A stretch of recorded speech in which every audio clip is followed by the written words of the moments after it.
આજે બોટાદની જનતા માટે ખૂબ જ આનંદનો સમય છે. માનનીય મુખ્યમંત્રીશ્રીને 2 દિવસ પહેલાં માનનીય મુખ્યમંત્રીશ્રીએ જ્યારે અમને ડિનર ઉપર બોલાવ્યા હતા ત્યારે બોટાદની જનતા વતી મેં વિવિધ 3 માંગણીઓ કરવામાં આવી હતી.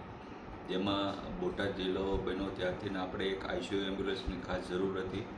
એ એક આઈસીયુ એમ્બ્યુલન્સની માંગણી કરવામાં આવી હતી.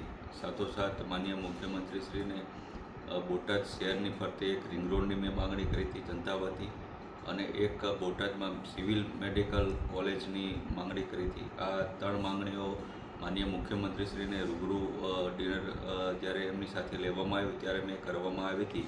માનનીય મુખ્યમંત્રીશ્રીએ માત્ર 24 કલાકની અંદર બોટાદની જનતાના આરોગ્યમાં વધારો કરવા માટે એક 75 લાખ કરતાં વધારે રકમની આઈસીયુ એમ્બ્યુલન્સ આજે આપણને ફાળવી દીધી છે. તે બદલ હું માનનીય મુખ્યમંત્રીશ્રીનો અને આરોગ્ય વિભાગનો ખૂબ ખૂબ આભાર માનું છું.